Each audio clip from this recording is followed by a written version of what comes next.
I do for enters, yes. Is that the next meeting in August 8th?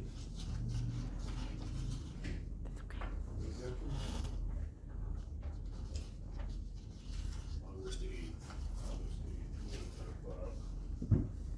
When's fair? Starts the 10th, is the fair? Oh. Yeah, I'll make it. Anybody else in problems? Okay, we go with it. Right. Approve the minutes of April 11th. Anything? I would so move. Second. Second by Mark. All in favor? Aye. All opposed? Motion carried. Name and approval report. All right, we have two here, nothing out of the ordinary, the balance on some of the tree orders and apple trees, reimbursement for nutrient management plan, final work on Pigeon Creek Dam, quarterly payment for Seth Services, and the truck tires. I'll send her, the copy to sign is being sent her.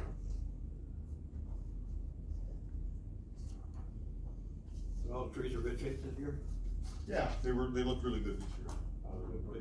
There's one little mess up with the apple trees we had to go to a different nursery to round out the balance of the order for the apple trees, but it worked out. They look good this year. And we sold every single last tree we had. Well, that's good. If you don't sell, you have to take home and plant in your yard, yeah. Well, usually what we do is we donate them to the schools and let the schools Yeah, I distribute know, them to the kids. I just get that. Okay, we'll have a agencies report, Seth? Make a motion to approve the payments. Okay. Yeah, I'll second that. Motion by Mark, second by Jim. All in favor? Aye. Opposed? Motion carried. Okay, Seth? Got something a little different for your guys' consideration this morning.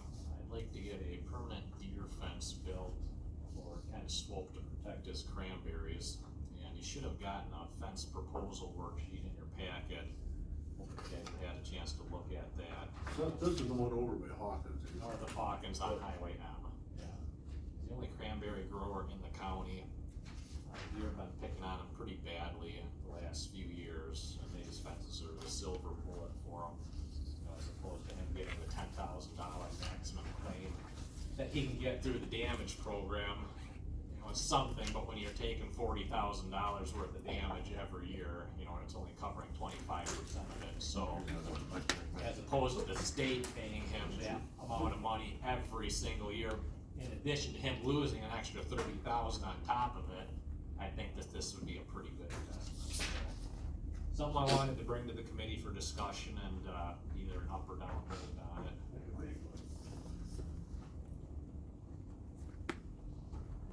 I don't see no reason against it. What's your, look, is your cost in here? Yeah, the cost is in here, so the program share of the cost, it's a 75-25 split. Kent would be responsible for 25% of the cost. The damage program would be responsible for 75%, and our responsibility at 75% is about $46,000. So the projected savings over 15 years of claims is $150,000 at the $10,000 maximum. But based upon his historical losses, we're looking at upwards of $500,000 in savings on claims, you know, unpaid portions of his claims, but, so a $45,000 investment versus even a $150,000 claim over 15 years, it just pencils out pretty nicely. Is Kent on board? Oh yeah, he's talked to his bank, he's good to go, he wants this done. And this would be this is above and beyond the budget, the original budget. So Right, we'll so- just do an amendment. to the budget. Exactly, and it's the same thing as the regular budget, you know, it'd be a budget amendment, but it's still pass-through funding, it's not something that the county itself has to foot the bill for. They would submit an invoice invoice to the state and it would be reimbursed just like a regular operating budget. What's your next move? I guess I don't, The state's in fit. Yeah, I've already ran it by them, but the first step is getting it approved at the county level, and once that's formally done, then it goes to the state, and like I said, they're already aware of it. What type of fence is this, Seth? It's an 8-foot high woven wire high tensile fence. This is the first one to my knowledge that will have been built in Rusk County if we pursue it, but I built one in Taylor County, and I mean, it just ends the problems if they properly maintain it, which is part of their contract. I guess I don't see why not. I mean, we're losing small agriculture on a daily basis here. I mean, that's probably what's gonna happen here, cause they're gonna eat him out of existence. Last year was the worst I've seen it. It's not only direct consumption, you know, they paw into the beds, they damage the vines, and so that's replacement, direct replacement, and then it's 3 years before those vines are even producing cranberries. In addition to that, they're defecating in the beds, and so when they collect the cranberries, some of that gets scooped up in the process, and then when it gets run through the processor, you know, all that stuff has gotta get kicked out. So there's an expense there, so I just texted him last week letting him know that this meeting was happening. He said, I sure hope it goes through, cause he said they're just driving me nuts right now. We're looking for a motion. I would so move to approve. Motion made by Terry, Second, seconded by Mark. how long does it take to install it? It'll get done by the end of this year. Once it goes through the committee here, it'll go to the state, that goes pretty quick, then it gets put out on bids, so it should be up by this fall. All in favor of the motion, say I, aye. Motion carried. So that being the case, I do need a signature from the county. I don't know if Nick or the chair wants to sign this, but. So this signature then approving the proposal, it'll also constitute, approval of the budget amendment and the contract. That way we don't have to come back for 2 more meetings every other month here, and then it would push us, you know, into October at some point, so just kinda expedite it a little bit. I see some of these, I see some of these fences down at Warren's, some bogs down there, so. Right, yeah, they actually built these in, like Jackson County to keep elk out of cranberry beds. They're a very effective fence. Like I said, properly maintained, they will end the problem. What's their lifespan if they're maintained? It's a 15-year contract, that the landowner is on the hook for. They have to maintain it. After that, the contract expires, but, you know, winter greenhouse, when Sawyer County was running the program in the county, I took the county there 5 years ago maybe, and I was just there last year because they had a deer breach the fence. So that fence still looks really good. I mean, they found a couple of spots where something had dug under the fence, and that's where the deer got in. And I just told them, you know, plug those gaps and it'll be effective. I mean, I expect another easy 10 years out of that fence. It looks really good yet, so 20, 25 years minimum.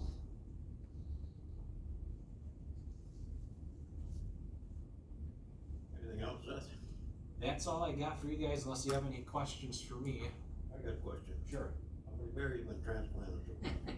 Nuisance bear has actually been somewhat slow up to this point, although breeding season just kicked off here, so the big boars are wandering all over and they're starting to get into problems, you know, cause troubles.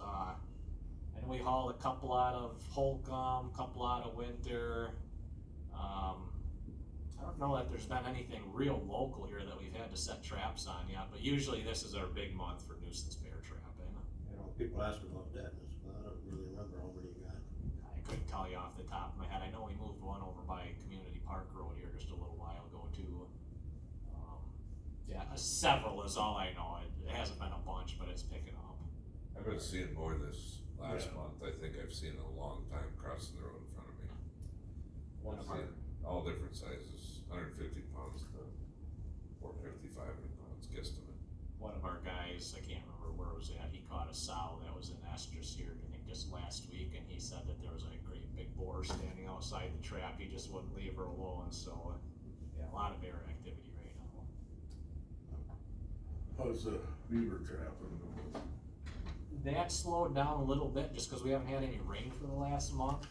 Prior to that though, it was fast and furious. A lot of beaver. I think I did jobs for Dewey, a couple for Hubbard, a couple for Big Falls. And I do 6 townships, 5 in Rusk and 1 in Sawyer. And they had me busy about 2 weeks ago, but then it's kind of died down. There's just not a lot of water to get them moving right now. We got anything else for Seth? Thank you. I gotta take off, guys. I gotta head to Fifield for another fencing project, so. Appreciate it. Thanks, Seth. Thanks, Seth. You bet. Next time the report. What's that? Next time the report. Oh, there it is. Yeah, so I'm Brad, I don't know, some of you I know, some I don't, but, Nick had to go to a training in the Dells, so he's got me in here today to give you all a rundown of kind of what's going on with us. So staffing, we're continuing to kind of be a bit of a revolving door. Next to me is our new technician, Bill. He's just started, this week. I've accepted a position that's taken me out of the Northwest, so I'm heading back down to southern Wisconsin, so there will be a new face at the soil position in our office later this summer. For equip, we're in the middle of a new sign up that we've got 15 projects, plus or minus, that we're working on, and we did for the fall sign up have now finalized 19 contracts with a total value of $303,000 across a pretty wide range of land uses: crop, forest, farmstead, pasture. Right now we're working on the stewardship program. We've got 14 applications in that program. I think the majority will be funded, and that'll be again across a pretty wide range of stuff. The RCPP program is the alder shearing work that we've done in partnership with the American Bird Conservancy. We funded 4 contracts in the last sign up for a total value of $32,000, and started to get more forestry applied to that in addition to the alder shearing work. Right now we're in the getting cranked up on everyone's favorite time of year, Farm Bill compliance.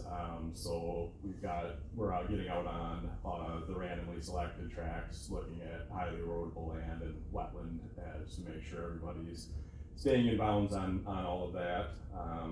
So yeah, that's in a nutshell, quick view of what we're up to. Do you have any questions for him?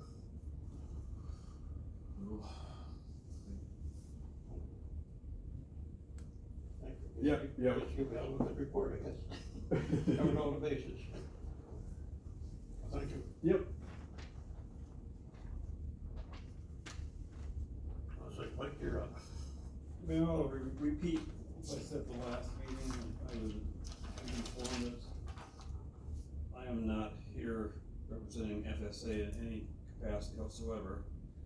So they talked about sending you, Nick, a report quarterly. I'm not sure that.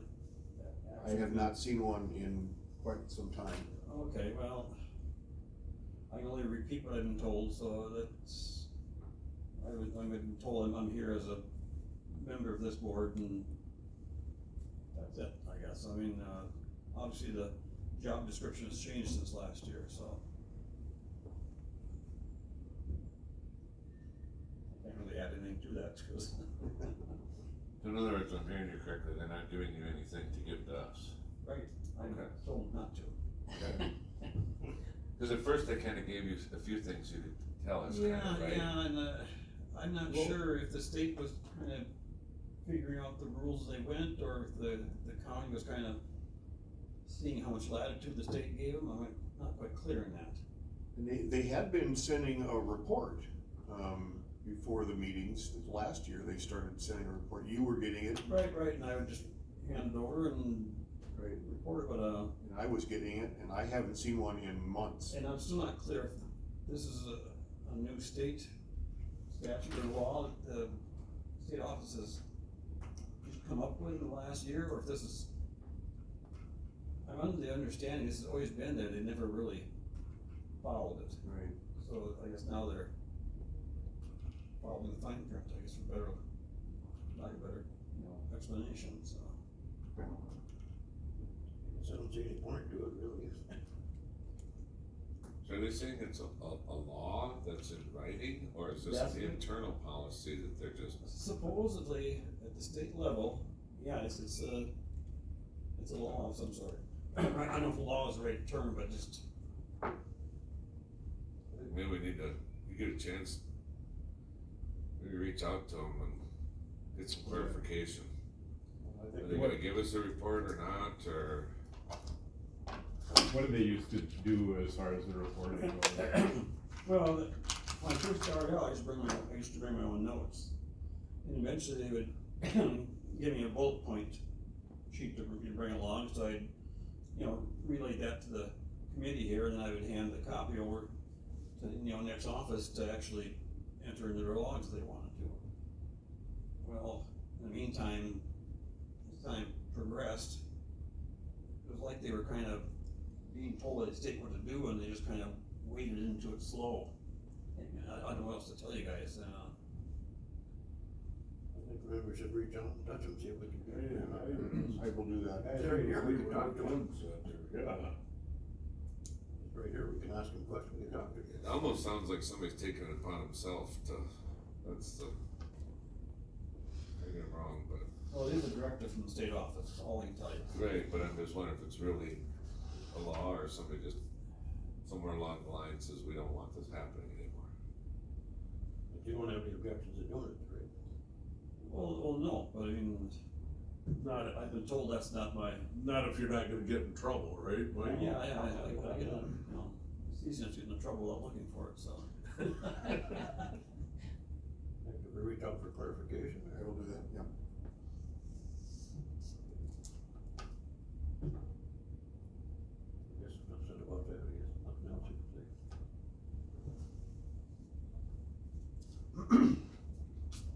Okay, Nick? Let's see, and Land Info has submitted and gotten the final approval on the DOA, Department of Administration data for census that gets submitted every year. So that's done. The town of, the north half of Lawrence remonumentation is complete. We're looking at, next, probably doing the town of Atlanta remonumentation for the next town. And then next year, we'll look at the southern half of Lawrence. Addresses, so far this month, I think we've had about 14, roughly, addresses, new addresses. Sanitary permits are at 51 right now. That is just slightly above last year. Still way above the long-term average. And land use permits are at 153, which is below last year and the year before, but still way above long-term average. How many RV permits were there? 230? There's about 230 RV permits out there, and there are only just a handful that we're still following up on, so. And we're getting more. And still more coming. In shoreline zoning, can they have one trailer on their property, or do we need a permit for that trailer? I'm just curious. I don't know, in shoreline zone, I'm not sure what the rule is, if it's in shoreline zone areas. I'm not sure, you know? What's your question? Well, for, camping trailers on properties, how many can they have? Oh, you can only have one, But that has to be permitted too, right? yes, yep, you can only have one unless you go through. And then there's a little sticker on the trailer, cause I know there's some that aren't permitted. And we find quite a few, though, we're driving around, we see them, we get the address and follow up with them. Get them in compliance. Nick, does that apply, this deal with RVs? Like any private property, like we're at up there? I mean, what's the story of a guy comes and stays 2 days for hunting season, and If it's less than 30 days, Okay. there's nothing required. No, that's not, if it's gonna be more than 30 days, then it needs a permit. It'd be more than one if they both have a permit. Like they say, if somebody comes and stays a few days and takes off, you need a permit for that then. No, if there's less than 30 days, no. I know, but some people stay, they leave their camper anyway. Well, if it's gonna be permanent, then yes, then there's a permit required. They could have two on the same piece of property. No, No, you can only have two if you go through a public hearing and you have to have at least 5 acres. I think so, there's some that were grandfathered, Or that, yeah. yeah, but I think currently. Some can't be moved, they fall apart. That's true too. other than that, it's business as usual. We're staying busy. Any more discussion on that? Animal-based application. Okay, we had a request from, if you remember, the hog operation, Blue Hills. Their permit expires in August of this year. They haven't really started yet, but they asked if they could get a 1-year extension on the permit. I don't see an issue with it. They're not changing anything. They're not changing the plan. They're not changing their conditions or anything. They just wanted to have an extra year to think about it, it sounds like, so. But it's up to the committee whether you want to give them a 1-year extension. Nick, anything change with the rules that would make something change there, or? No, there hasn't been any change to the rules. Is this the one down on the county line? Okay. How come they never started down there when they were gonna? They didn't say, I don't know if it was financial or other issues, I'm not sure. Anybody got any problem with that? Need a motion to, I would so move. Terry, I'll second it. second by Jim. All in favor, aye. Aye. Motion carried. County travel, Nick. Only thing is, the Northwest Lakes Conference is in Spooner, June 23rd.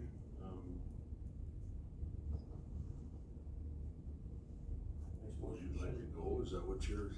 That's what I'm suggesting. I make a motion for Nick to go. Second. Do we need a cost on that? You got a rough estimate?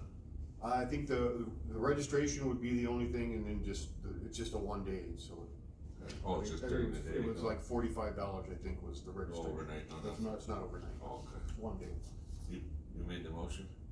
Bob did, I thought. I'll I second. I second Oh, it. you did, Motion made by Bob, seconded by Terry. All in favor? okay. All opposed? LCDD.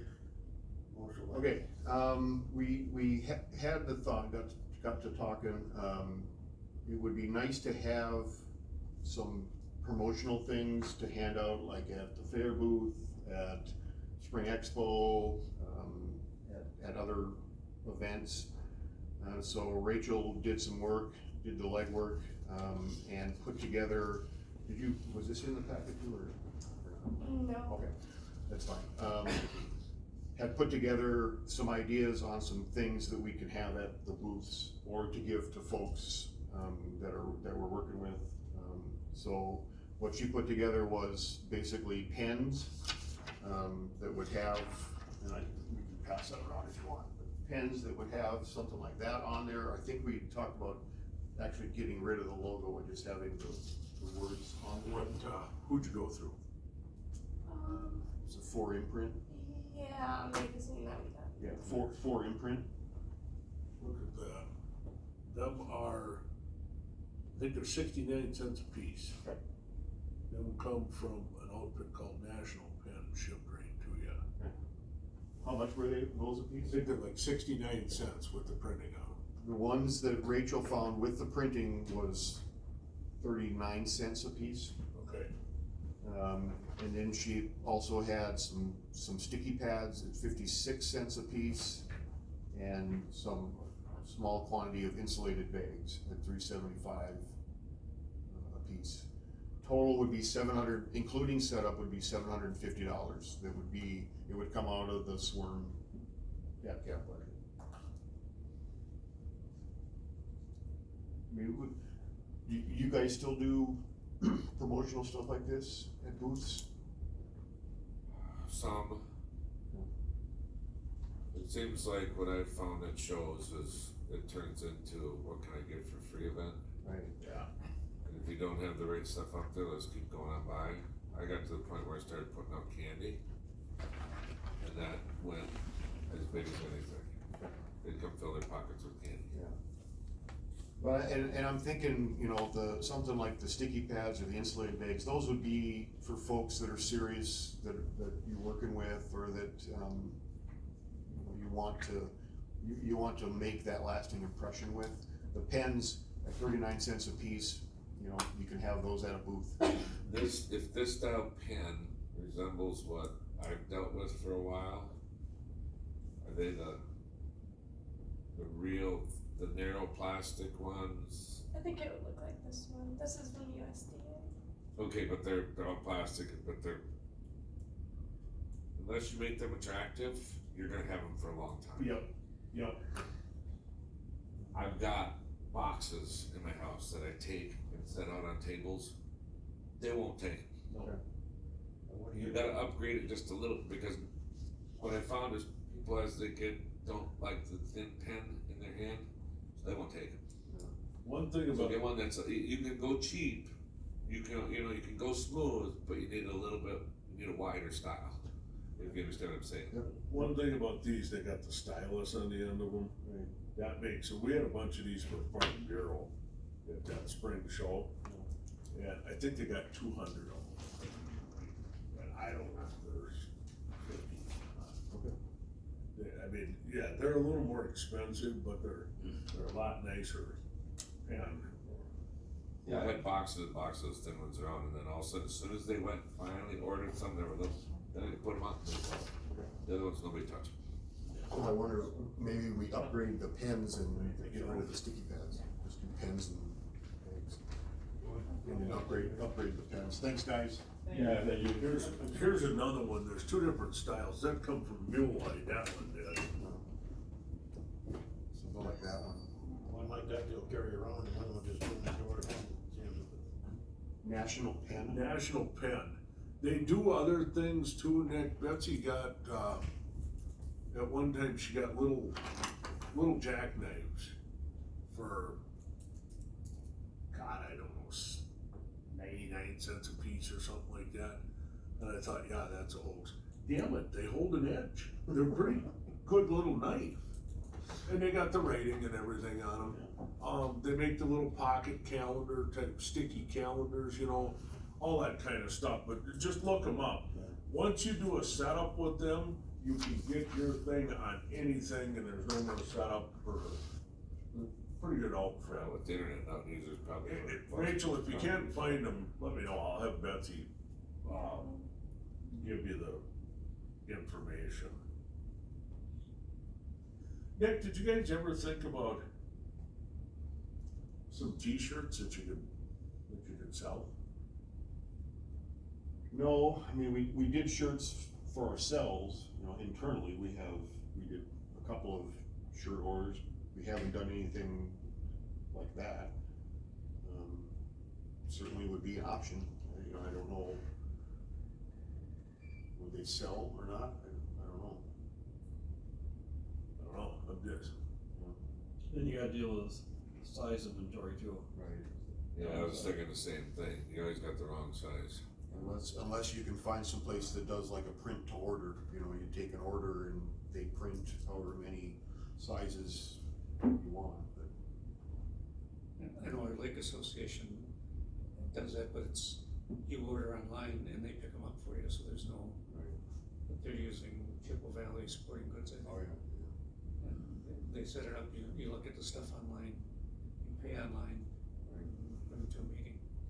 the fairs had them made, I think 3 times now we've had t-shirts made.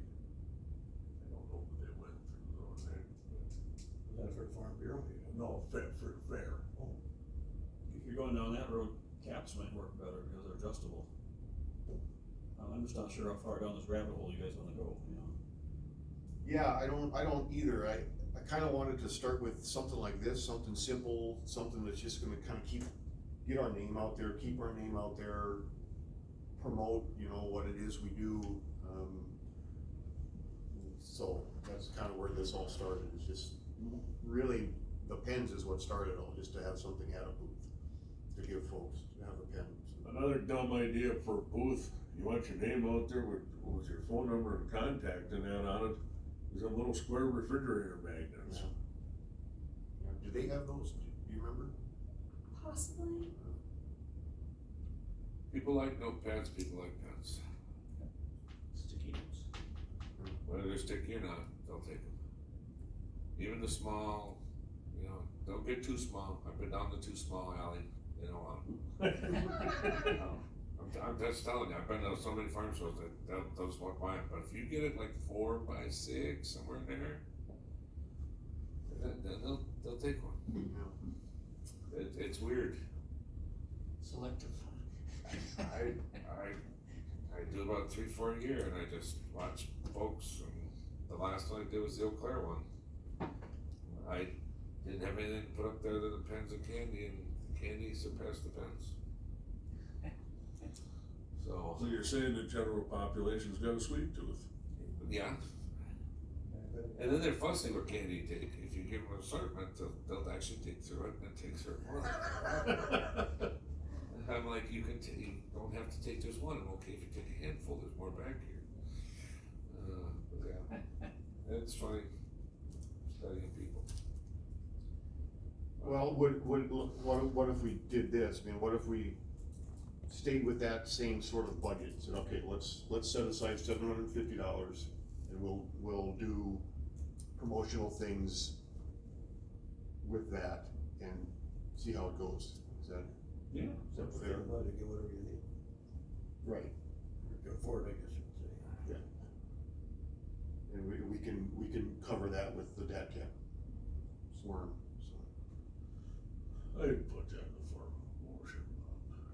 Motion made by Jerry. Second. By Mark. All in favor? Aye. Opposed, motion carried. Rachel, know you got something. Yes. Well, she's got plenty to do. And donation discussion. All right, an opportunity has,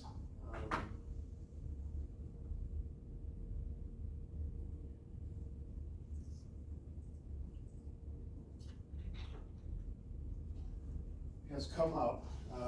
Somebody, a while back actually, had contacted Forestry Department about this land, this property. And they are very interested in donating it, but they want it preserved for conservation only. For conservation use. Forestry, you know, it's donated land, so there is obviously some interest there, but it's not really forested. It's not something that they're going to maintain for forestry. I thought it would be an outstanding opportunity where we could have a property where we could do field days, we could do youth education events, we could have trails set up for conservation guided tours, anything along those lines. And forestry, I've talked with Jared, they're open to that. He's talked to the state, and what they can do is they can accept the donation and designate it as, under the county forest law program, but as, I think he called it open use or something. There was a designation for that. And then it would basically be land and water conservations to manage. And we could do all the youth education stuff we wanna do out there. I have not had a chance to go out and look at it yet, but I will almost guarantee that there's buckthorn What's out the there. acreage, Nick? 55 acres total. Where's it located at? That's Trails End Street, so just north of Bloomer. Trails End Camp is to the north of it here. She does Just want, north of Bruce, not Bloomer. A different B word. That's it, Mike, that's gotta be right just to the east of you, ain't it? Yeah, it's east of ways, yes, but it's, yeah, east of our farm. It's kind of a cut over tree plantation if I'm following you right, so. Yeah, I think it is, and How far is it from Trails End? Can it, not that I'm saying I wanna put it together, but can it be incorporated into some things that are going on at Trails End type scenario? possibly, I wanna say it's about a mile, Quarter mile, not a not a mile. mile, half a Um, mile. To the south end, it might be a half mile. Yeah. I'm trying to think if there's one or two 40s on the north side of that road, and I'm trying to remember. So The what's the, south end might be a half mile, but it's not more than that from Trails End. where, I guess I took it as your first statement about forestry, they're not interested in it is because, is it lower ground or something? No, forestry, Nick come to forestry, Jim, with, I don't know if it got handed to Nick first or if it got handed to forestry first. I think Nick, you, wasn't it, Nick? I heard about it, It's high ground. and the first thing I thought of was, man, this would be a great spot to do some youth education, to do some trails, guided conservation tours, buckthorn control trials. If there's buckthorn out there, we can do our trials. We've been looking for some area like that. So I approached Jared and I said, hey, what are you guys doing? In the forestry meeting, Nick brought all kind of the same thing he said here today. And Jared wasn't sure if, at that point, if we could put it in county forest law and allow land and water conservation to do their education and trials and this kind of stuff on it. So that was our last forestry meeting, so Nick is kind of giving a little more information here today after Jared went and did some research on it, but Well, I like where he's going with it. forestry was What not I wonder, against it.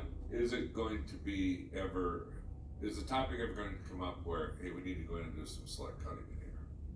Maybe it's 40 years from now. Probably. And will you be able to do that if you have to? Yeah. I mean, you're gonna wanna be very select, I'm sure, because once you have trails set up, different things growing, you don't want it turned into a mess either. Right, yeah, no, it would be, there would be selective cuttings, manage the forest appropriately. So you can do that. And we can do that under this designation that the state has. If I recall right, it's pretty well cut over, so I'm guessing it's gonna grow from brush. Just my gut feeling, I don't know what you think, Nick, but. Well, it probably is right now, eventually those trees would grow up. And then I think what we would do is we would manage it to, certain areas, we would probably selectively cut to get a forest eventually. So would you? Other areas, we would manage to be more open prairie, Would you be planting trees in? Because like I say, most of that, I think the trees are cut off of, they. Yeah, probably taken a it lot looks of like trees from out. the ortho photo, it looks like it's, go back to let me zoom in. That's gotta be pretty sandy there, you know? Oh, yeah, that's right Sure by it the river is. there, that's, yeah.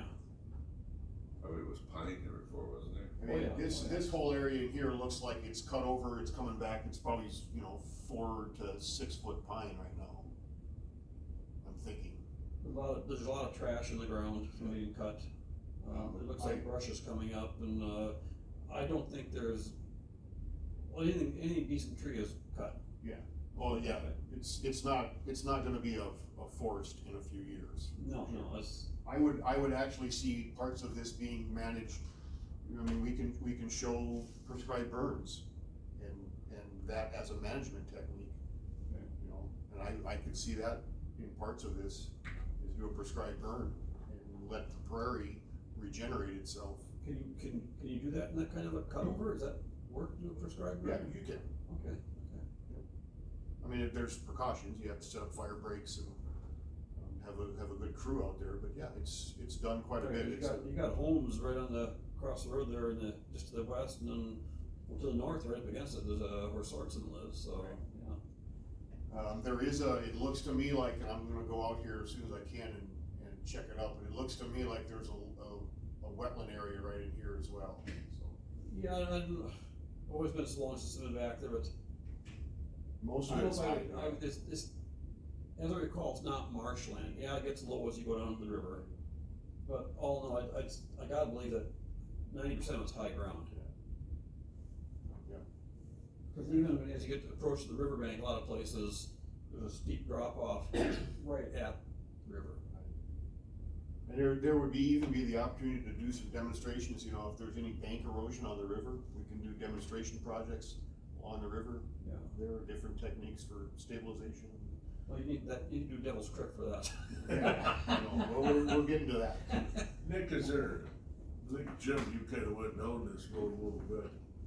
To incorporate this with when the kids are at Trails End Camp? and It's, stuff? I just measured it, it's about a half a mile That's what I from figured about that. Trails Inn down to this, so, you know, I guess there certainly could be the opportunity to have them come down, and if we have some different, you know, one of the ideas I had was kind of a guided, self-guided nature Walking tour. trail. Walking trail, and they have stations set up identifying different biomes or different plants or, you know, whatever it might be, that would be usable by Trails End, so they could come Will out. this open you up if we were to go down this road, would this open you up to, I'm gonna guess it would, more grants and things to promote this, as far as from the trail standpoint, build some trails, things like that we need to do, would that be Yeah, available to you? potentially, yes, there are other grants that are specifically for outreach and education and things, activities like that, and having something like this that we can use in a proposal like that, I think makes a big difference. We could move some elk out there?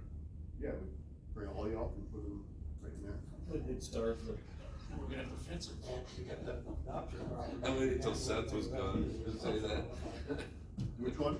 Adoption property, we can't really do anything with that, except to walk onto a camp or something like that. Get people coming down the river, Oh, yeah, somewhat like that. kind of, yeah. I think, I mean, we can't go in there and cut the trees down. right, yeah, no, it would be in the county forest program, so, you know, it's public land, it would be managed by the county. It would just be not managed for forestry, it would be managed for basically conservation and education. That can't be molested, no way, that I'm adoption. thinking bridge we'd have to go down with this though, and just thinking about what we just went through in forestry with all the trails and stuff. This in particular section, we'd have to, it's gonna have to be locked out of any motorized. Oh, yeah. This kind of stuff.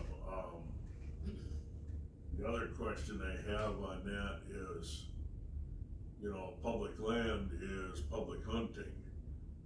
Is this might get a situation where it's close enough to residents that, Well, I think it's safe to hunt as you get back away from the road, but as you, it's hard to see the picture, but just across the road there, like, there's a wide clearing that goes all the way back to the river, that's where the High Line used to go.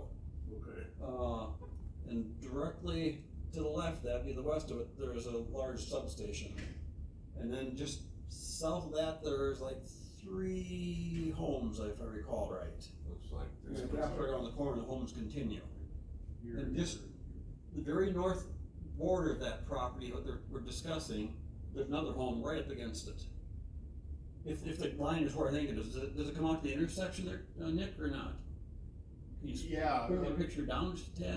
The whole parcel is, the property is actually there's 2 parcels, there's one in here. I think it was an 8-acre parcel, and there was, the bulk of it is this We just part go, here. oh, I'm trying to remember. If it go, I'm not sure if that goes up to the intersection of Trails End Road, because there's a road, that comes from the west, at the top of the picture there. And if that's, can you scroll it? Okay, it doesn't go all the way. Well, it only goes up part way, okay. Okay, now I'm getting a better picture here. Yeah, it just goes past there a little bit. Yeah, so there's, the home to the north is a little ways north of there. And actually, I think that part of the plan here is she does want to pull out, I think it was 5 acres, and give that to her children. So there is, and I'm pretty sure it's that northern part that she wanted to pull out. So it would be about 50 acres. Where that northern border is, that's about where well, it used to be a trail you could drive down like with a Jeep or car. I mean, this is a lifetime ago when I was young. But it's, you know, kinda overgrown with trees and stuff now, but we just, used to be. It looks like there's still some kind of a trail in there. Yeah, and that would, you know, people used to drive back there to go, you know, fishing and used to, kids in town used to go back there and they'd fish, you know, back behind the power lines, which you'd see where it was, so. And they do have some other trails that are established, I can see here. You know, there's one that comes off here and goes up this way. Well, see, Some of those are deer trails. There is a trail network in there Oh, there that's is, kind of been okay. started, I don't know what kind of shape it's in, but, So how does that work if this is an educational type thing in walking trail system? Is there a way to limit? I mean, we don't want people out there walking through it when people trying to hunt is my thought. Right. A person close that down to just certain times or what? I assume so. I mean, I think you can put restrictions on, you know, it becomes, you don't call it a park, but, you know, there's no hunting in a park. You can't, you know, it's restricted. That's something we'd have to look at, cause that needs to be established right away or it's gonna end up coming back and bite us sooner or later. So you- I think there's some rulings about that, Jim, in some different areas in our 15-year plan. I can't tell you right now without digging through it and reading it, but it just seems like as forestry, we've got some authority to shut some of that down by our 15-year plan. So would you be talking about just posting a couple signs of what's not allowed, or are you talking about fencing, or what's the thought behind this then, if you wanna restrict the use somewhat? I think what you do is you post signs at you'll have an entry point and you have a sign there of some sort or a number of signs that basically describe what it is, what you can do here, what you can't do. That's what I'm thinking. Okay, the old Highline Run would be a good place to have entry point, like say it's all cleared and Right. you're pretty much good to go. And I think that's what they're thinking, the easement would be for access to the 5 acres that she wants to pull out and. Oh, I see.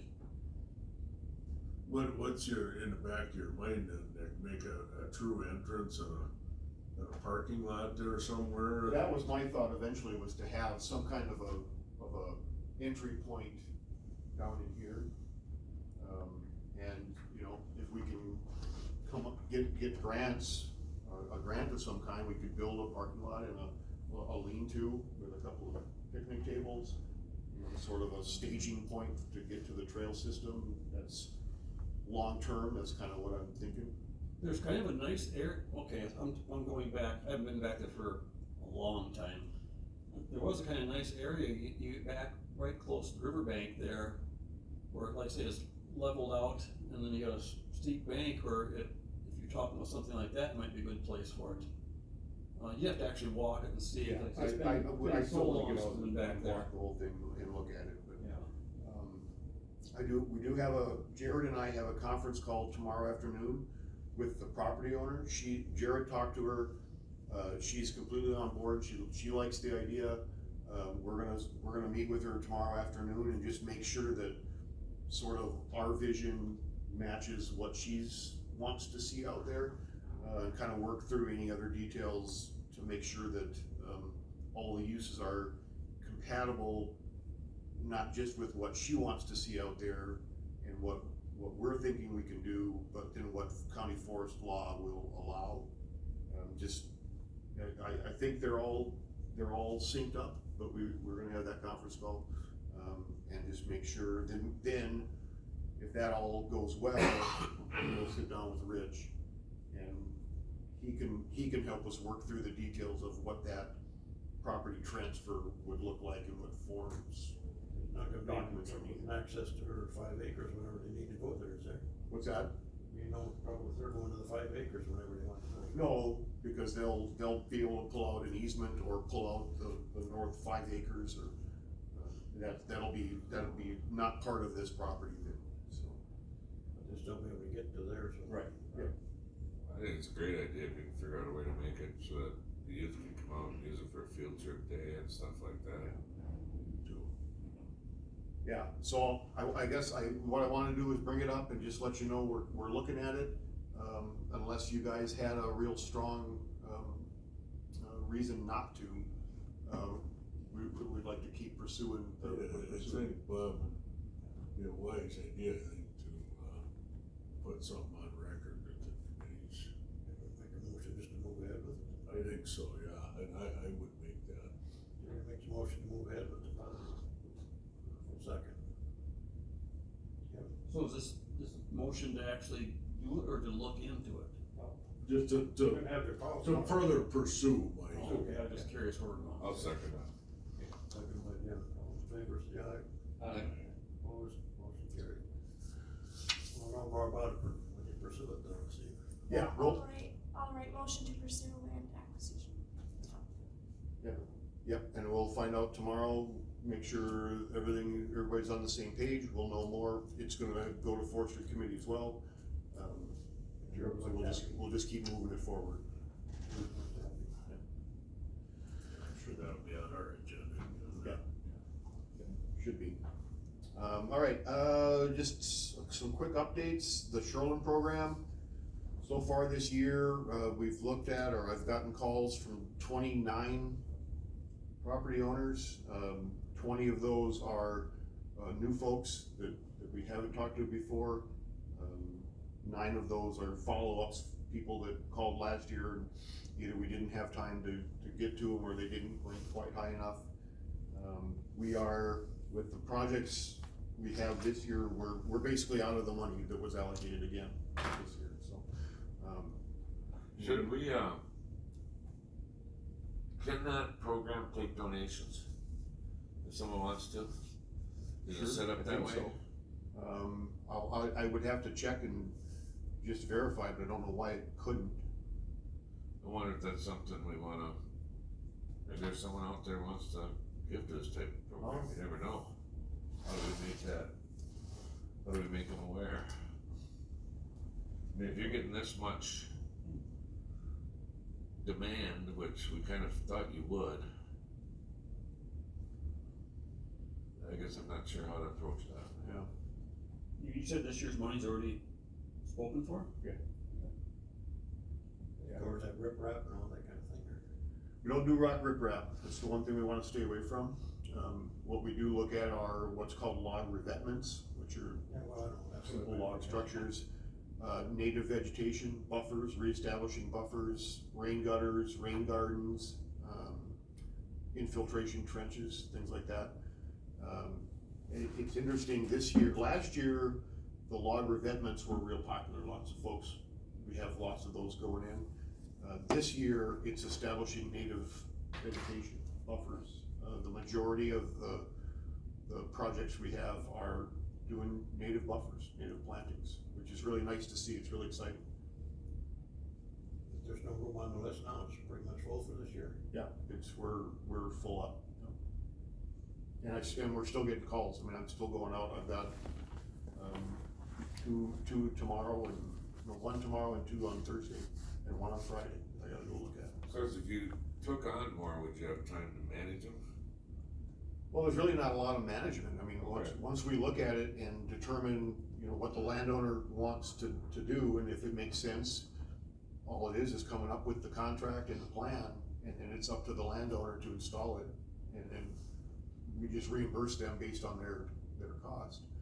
And then they maintain it, it's a 5-year maintenance period. So managing it from our end is really not much once it's in the process. Our lake association has started a program too. Yep. And one of the members is on the Phillips board, I think, and somehow he gets a donation every year. And I think they donate like $25,000 that is used for, and they've got limits on how much, individuals can get, and pretty restrictive native plantings and stuff, no riprapping. This is kind of restrictive too, ain't it? What's that? These are kind of restrictive too. Well, it's a limited set of things that folks can do, but yeah, it's things that are gonna promote natural native shorelines and prevent erosion and runoff. Vary from property to property. And it change, every property is different, yeah. So do they plant a bush or brush along the shoreline, or what, tree isn't gonna help? We have a whole list of plants that can choose from, native plants. Okay. and they can do things that are pollinator friendly, set of pollinator habitats, they can do shrubs. They can pick their plants based on, well, I have them all broken down by soil type and amount of light, so whether they're sun tolerant or shade tolerant. Okay.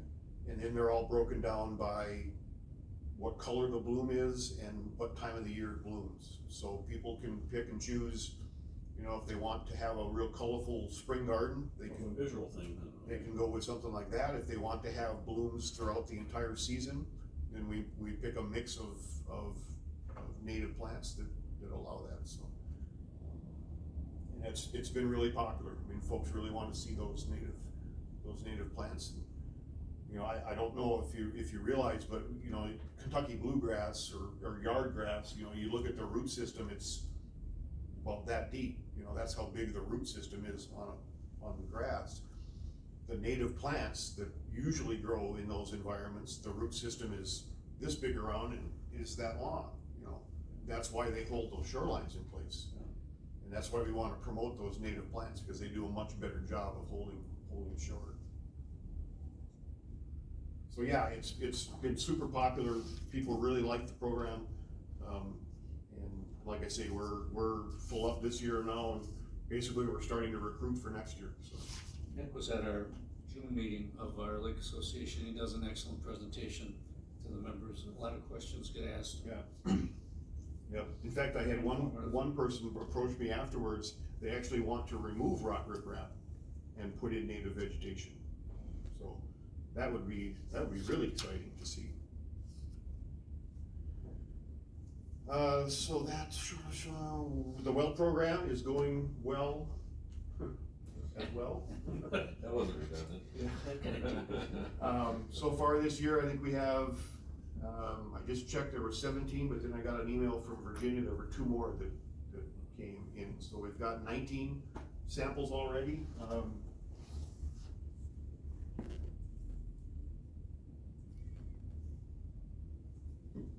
The orange dots there, that's where we've got samples already this year.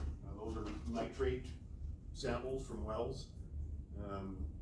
I suspect that by the end of the year, we're probably going to be pushing probably 40 sample locations in the county. So we're finally gonna be able to start putting some information together on groundwater quality, at least for nitrates in the county. I don't know what the percentage is between folks that are coming in and getting a water sample bottle and opting into this program. What's it cost, Nick? Should have looked it up. There's some that are like $24, $14. I think it was 14. I think we share the cost of the sample analysis with public health. So I think it was $30 total is the cost of the analysis. If they opt into the program, public health pays half and we pay half. Or no, the landowner pays half, we pay half. So $15 per sample is what we end up paying. And like I say, I don't know the percentage of folks that are coming in and getting a sample and opting into this program, but we're getting good results. I'm super excited. The system seems to be working pretty well. It's easy for public health to use because public health, we put this application together for them. Basically, people come in, they drop their water sample off. Public health, they locate it on the map and just add a dot along with the sample ID. When the results come back from the lab, we get the results, then it has that sample ID, we can match that up to the point, and then we can start to map groundwater quality. Can you use, if you want some more mapping, where our samples are pulled yearly for the dairy? Oh, yeah. That's all tested. If you want that, when they test them, bring it in. Yeah.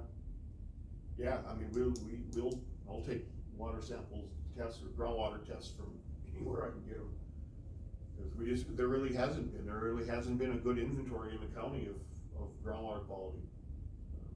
So we're finally getting to the point where we can start building some data, so. Can't you access the state records every time you? They're really tight-fisted Oh, on I that. say, every time you put in a well, they Yeah. test for. Yeah, that's not public. Oh, okay. Devil's Creek, just a quick update there, we're working on a manure storage, project in that watershed. We're looking at a couple of stream bank sites, one of them right by County O, so that we'll have a good demonstration site we can bring folks to. North or south of the bridge? Which bridge you talking about? Oh, There's 3 bridges. Yeah, the first, is it? the first bridge there, right across from, Around the corner. just around the corner there from Yeah. Wester's. There is a new ag teacher, coming on in Bruce, so we're hoping to get in, and start working with them, to have them help us with some of the monitoring, have the students do monitoring on the stream. And then, very exciting, I got a call, this was a couple of weeks, about 3 weeks ago, I got a call from Fish and Wildlife Service, because we did have a Fish and Wildlife Service grant, to work in conjunction with the Devil's Creek project, to do a couple of demonstration projects and some information, education, outreach activities. The total was about 30,000 in that original grant. They called up and said, hey, could you use another $25,000? I could hardly dial the phone fast enough, but yeah, we got another 25,000 from Fish and Wildlife to do education, outreach, demonstration projects, all of that activity, so, I'm working now with Fish and Wildlife to revamp the proposal a little bit, and really beefing up, a lot of the stuff for Rachel to do information, education, outreach. So yeah, that was really exciting. We've got over $50,000 now from Fish and Wildlife to help with Devil's Creek.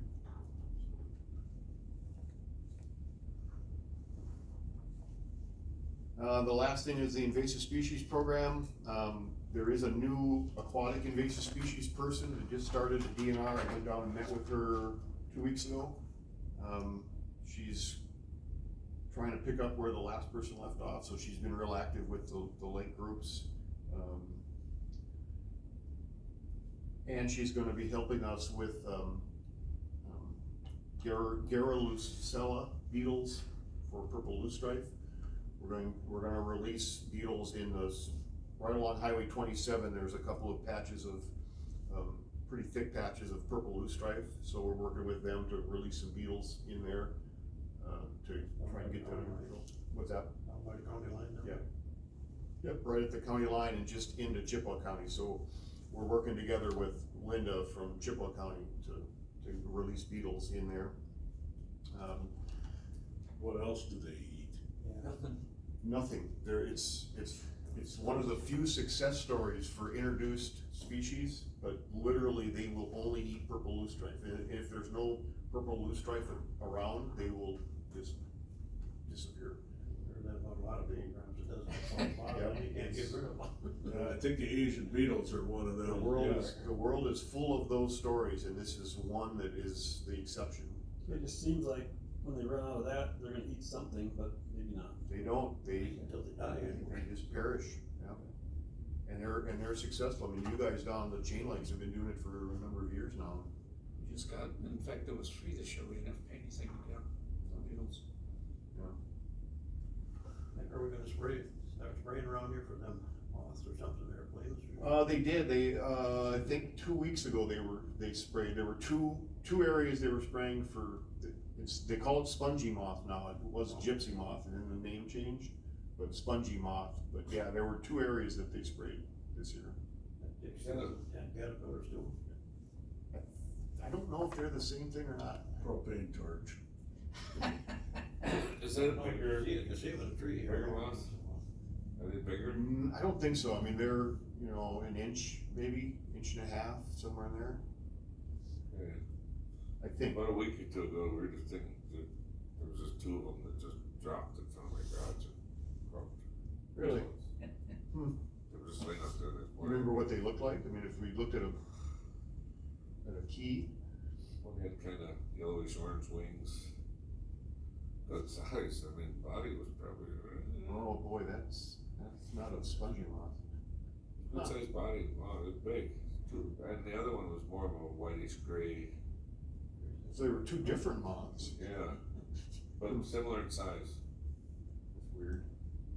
But the back part of that swamp too, so, I mean, anything's possible. I think on this brand, they only did certain areas then. Yeah, they had two areas designated this year that they were spraying. I think last year they had, I wanna say there were four quadrants or areas that they did last year. This year I think it was just two. But then they have traps set out as well, you see them all Yeah, over I the see place. them in the trees. So the traps that are out this year, that'll determine next year's spray. I think that's what they're doing is, yeah, they're not trying to eradicate anything with those traps, they're just trying to get a handle on where they are. That's a little green box that you see down. Yeah, the little triangular boxes that are hanging up. We did have a seminar, we put on a seminar, invasive species seminar, on May 31st, and that went off successfully. Nick, with the invasive species, where's the EAB at? Emerald Ash. Borer. Have you heard any more on that? I have not heard a lot about it lately. I know that they think that there was some in Barron County, but it wasn't bad yet. I don't know that it's in Rusk County. I've heard through forestry cutters that it is in the very northern edge of Rusk. Okay. But and that's why I'm asking, I haven't. I don't know, I haven't heard any reports from anybody, so I don't know if it's here or not. I don't know.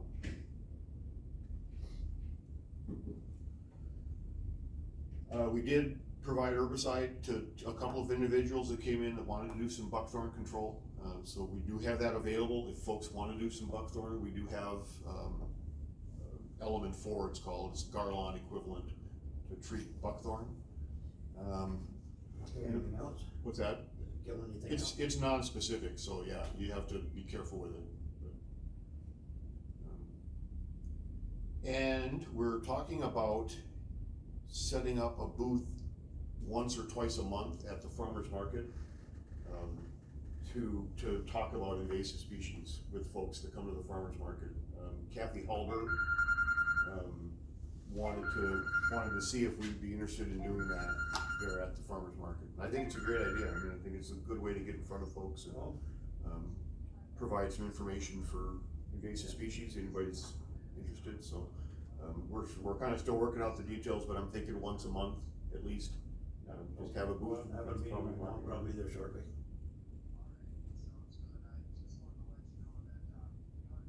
And that's all I have.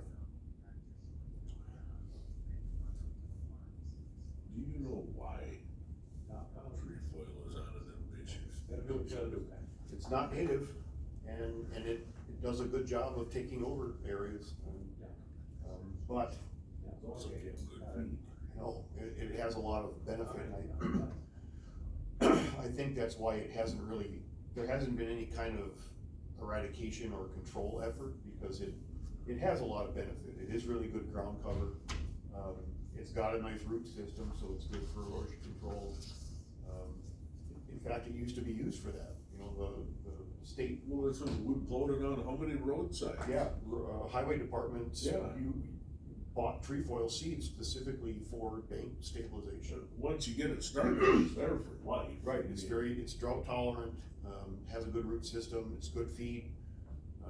So it's one of those invasive species that you don't really call invasive. I mean, it's on the list, but Your friends, there's no We can't get control. seed no more, no, even farmers can. Yeah, it may not be, you may not be able to buy it, the seed anymore, but it's certainly not something that anybody is going to try and eradicate or control. In fact, I would even say at this point, would probably be in the category of naturalized. You know, a naturalized plant is one that's not native, but thrives in a certain area but doesn't cause damage, you know, it's like, what's a good, you know what, plantain, common plantain, you know, that plant, short little plant, big round leaves, you know, that's not native. It's a naturalized plant, it's everywhere you go, you find plantain. It doesn't do any harm, it actually has medicinal benefits if you use it that way. So, but it's not native, nobody's trying to get rid of it either, so, but trefoil is kind of the same, that same category. When growing up, we raised it. We raised trefoil seed and sold it. But nowadays, you probably can't do that anymore. Those times the highway department does that, seeding them bags down, they use just weed seeds, this wasn't anything else, where they could buy. Wisconsin cactus. Wisconsin cactus. Good old pole thistle. Yeah, okay. Well, one of those is invasive, the Canada thistle is. Canadian thistle, Canadian yeah. thistle is invasive, yeah. That we should try and control. Yeah, I couldn't live with that. You know, seed from the weed store, it's pretty nice, All right,